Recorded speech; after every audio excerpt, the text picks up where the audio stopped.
Israel and abroad is talking about the exchange of adult women, teenagers, and children who were taken hostage from their homes and returned for prisoners and detainees of similar demographic characteristics, i.e., adult women and teenagers up to the age of 18 regardless of gender. Unlike the Palestinians proposed for release, the Israeli civilians in this exchange are innocent civilians who were taken from their homes during the massacre. Among the detainees and prisoners proposed for release, there are violent criminals, but portraying them as a monolith of extreme terrorists is not an honest description.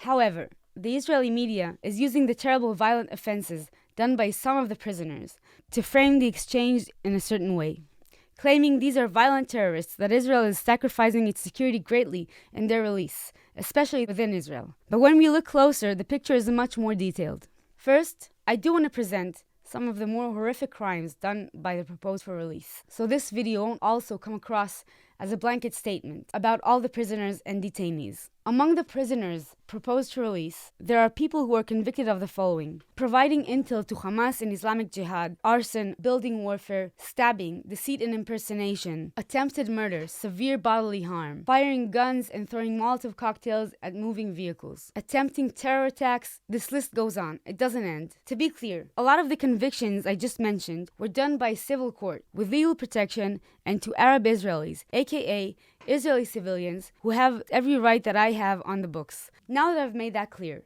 let's talk about who falls through the cracks in this deal. Among the 350 names in the government decision number 1077 and 1084, there are a large number of prisoners incarcerated for serious offenses, as I've mentioned. But I'm going to talk about the detainees, which are in a different position. A detainee is a person held in detention due to an accusation of a crime. This differs from a prisoner in that the prisoner has been prosecuted, found guilty, and sentenced to be incarcerated. This is an important difference.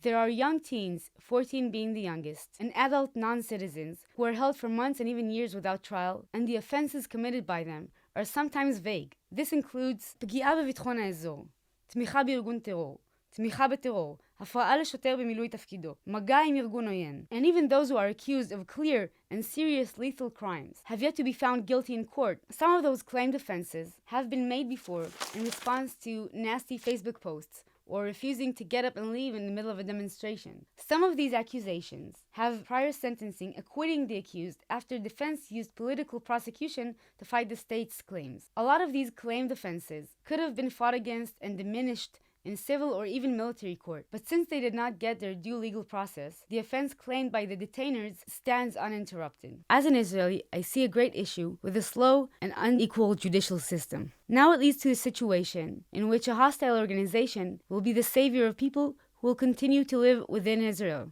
This is an issue of our own making. It recently came to light that some of the detainees, with the support of their legal counsel, are refusing to be released in this way since they are not convicted yet and believe they can win their court cases. I find hope in that fact. But in this moment, we cannot let down the people refusing to be protégés of Hamas. We have to give as fair a legal process can be to all the people under our court system. If we are truly aiming for a better future in the Middle East, we need to address the inequalities in Israel. We need to have a say about what happens to residents of Israel, not let a foreign terrorist organization be the savior of people who could very well be functioning members of Israeli society given adequate legal protection. If Hamas, which is an Islamic fundamentalist organization, is able to win the loyalty of Israeli Palestinians and Arab residents, we are looking at a one-way ticket to widespread terror cells within Israeli autonomy. That is a recipe for sorrow and loss of life. Please read into processes and decisions. Don't let any one body of news or one school of thought guide your moral stance in these complex situations. Join me as I try to give nuance to the media coverage of my area.